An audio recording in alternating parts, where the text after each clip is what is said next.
의사, 변호사, 회계사, 뭐 이런 직업들 말이에요. 오랫동안 우리가 성공의 징표다, 이렇게 여겨왔잖아요. 그런데요, 인공지능, 바로 이 AI 때문에 이 단단해 보였던 직업 계급도가요, 정말 예상치 못한 방향으로 흔들리고 있습니다. 지금부터 그 거대한 균열을 저랑 같이 한번 들여다보시죠. 자, 이 질문을 딱 보시고, 나는 전문직이니까 괜찮아. 혹시 이렇게 안심하셨나요?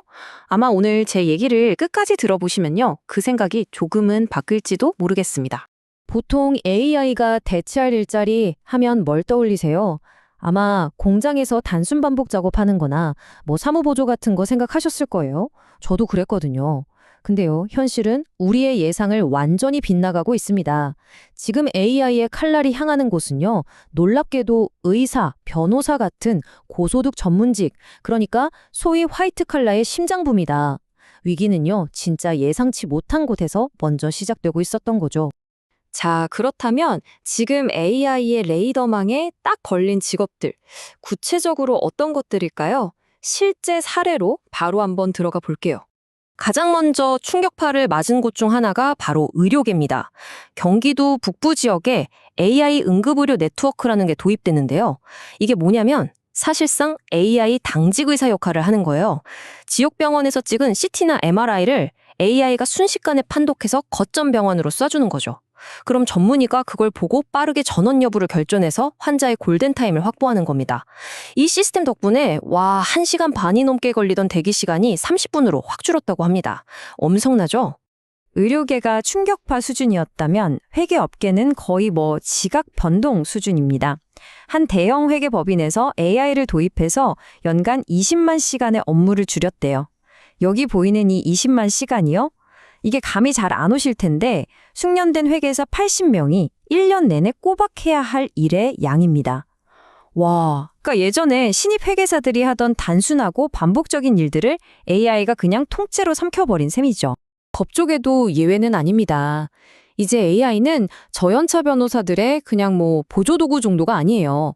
사실상 업무 파트너이자 어떻게 보면 무서운 경쟁자가 되고 있는 거죠. 특히 방대한 판례를 순식간에 분석하고 요약하는 능력은 이건 인간을 압도하거든요. 그래서 2, 3년 차 변호사의 역할을 상당 부분 대체하고 있다는 분석까지 나오고 있습니다. 아니 근데 정말 이상하지 않나요? 생각해보세요. 인간의 정교한 손기술이 필요한 일보다 왜 수년간 머리 싸매고 공부해야 하는 이 고도의 지식노동이 먼저 AI의 위협을 받는 걸까요? 여기에는 아주 흥미로운 이론이 하나 숨어 있습니다. 바로 모라백의 역설이라는 겁니다. 이 슬라이드에 정의가 나와 있는데 제가 아주 쉽게 설명해 드릴게요. 이런 뜻이에요. 우리 인간한테는 체스나 수학처럼 복잡한 논리적 사고가 되게 어렵잖아요? 근데 컴퓨터한텐 그게 식은 죽 먹기죠. 반대로 우리는 그냥 아무 생각 없이 걷거나 물건을 짚는데 로봇한테는 이런 신체 활동이 극도로 어렵다는 겁니다. 바로 이 때문에 수많은 데이터를 빠르고 정확하게 분석하는 의사나 회계사의 일이 타일을 한 장 한 장 정교하게 붙이는 섬세한 손기술보다 AI에게는 오히려 더 쉬운 먹잇감이 될 수 있다는 거죠. 역설적이죠? 이게 그냥 그럴듯한 이론이 아닙니다. 실제 데이터는 훨씬 더 충격적이에요. 한국은행 분석에 따르면요, 의사가 AI에 의해 대체될 가능성이 무려 99%입니다. 회계사는 81%에 달하고요. 반면에 아이를 돌보는 일처럼 사람과의 교감이 중요한 직업은 25%를 불과했어요. 우리가 철석같이 묻어왔던 안전한 직업의 서열이 그냥 뿌리째 흔들리고 있는 겁니다. 자, 이렇게 직업 세계의 판도가 완전히 뒤바뀌는 거대한 변화 앞에서 사람들은 과연 어떤 선택을 하고 있을까요? 놀랍게도 이 위기 속에서 새로운 기회를 찾아서 블루칼라로 향하는 사람들이 늘고 있습니다. 이 슬라이드에 있는 한마디가 이 새로운 흐름을 아주 잘 보여줍니다.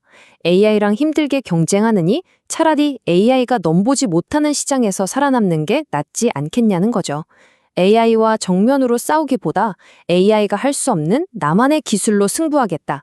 이게 바로 새로운 시대의 생존 전략인 겁니다. 실제로 이런 선택을 한 27살 청년의 이야기가 있어요.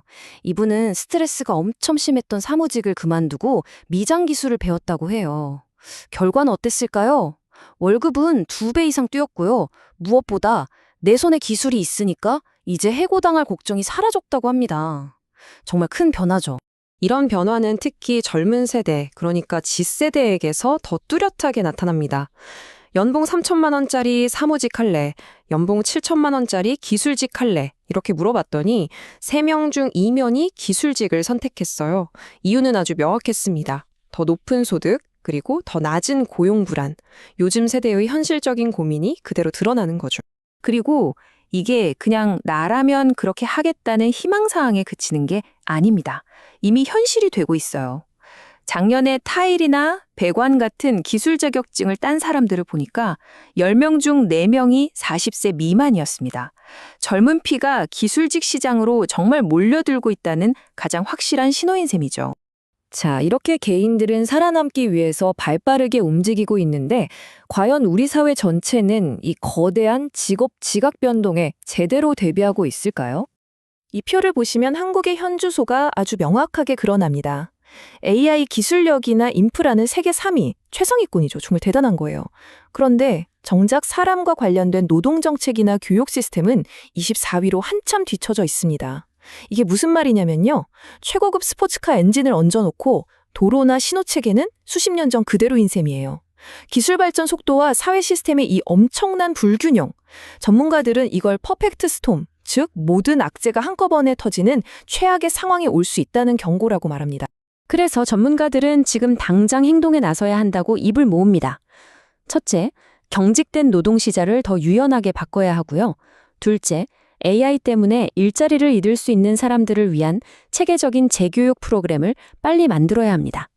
셋째, 정답만 외우는 교육에서 벗어나서 AI가 절대 흉내낼 수 없는 창의력과 비판적 사고를 키우는 교육으로 패러다임을 바꿔야 합니다. 그리고 마지막으로 오랫동안 전문직의 철옹성 역할을 했던 낡은 규제들도 이제는 과감히 손봐야 한다는 목소리가 아주 높습니다. 결국 AI는 우리 모두에게 아주 근본적인 질문을 던지고 있습니다. AI는 우리의 일자리를 빼앗는 위협일까요? 아니면 소수가 독점해왔던 지식과 기회를 모두에게 열어주는 엄청난 기회일까요? 이 거대한 전원의 파도 위에서 우리는 어떤 미래를 만들어가야 할까요? 어쩌면 그 답은 바로 지금 우리의 선택에 달려있는지도 모릅니다.